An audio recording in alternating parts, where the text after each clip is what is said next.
explore hymnody together. This week's episode of Hymn Street comes to you again from Plymouth Church, located at 57 Orange Street in the Brooklyn Heights neighborhood of Brooklyn. Plymouth has an amazing history. The church was founded in 1847. The 21 men and women who founded the church called as their first pastor Henry Ward Beecher. Beecher was a gifted minister.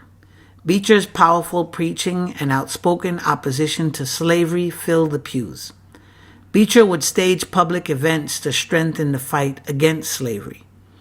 Under Beecher, Plymouth served as a part of the Underground Railroad, and many enslaved people, including Frederick Douglass, found refuge in the church.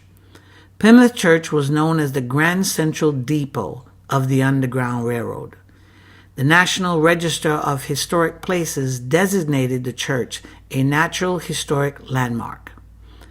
Beecher was a great supporter of congregational singing, and with his brother Charles Beecher and Plymouth's organist John Zundel, he began compiling a book of hymns for his church. In 1855, Beecher published the Plymouth Collection of Hymns and Tunes. This was the first modern hymnal in which words and music were printed on the same page. Hymnals existed prior to this, but they contained no music and only a few texts. Beecher's sister, Harriet Beecher Stowe, contributed 3 hymns to the Plymouth collection, and you may also know her as the author of Uncle Tom's Cabin.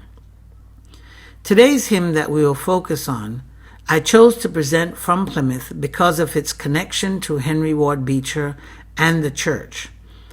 This hymn first appeared in America in 1855 in Beecher's Plymouth Collection hymnal.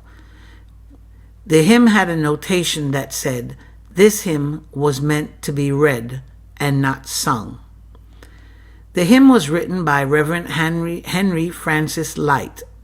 Light was born in 1793 and died in 1847.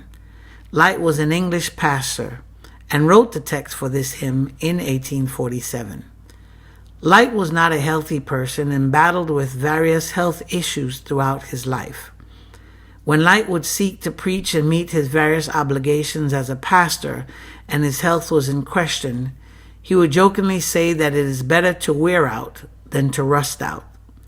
Light did compose a tune for the hymn, but the most popular tune associated with the hymn is entitled Eventide, written by William Henry Monk. The hymn is a prayer that asks God to stay with us throughout the vicissitudes of life. The hymn originally had 8 verses. 5 verses are found in Hymnal 1989. I will leave you with the words of one verse not found in Hymnal 1989. But to me spoke powerfully. Come not in terror as the King of Kings, but kind and good, with healing in thy wings.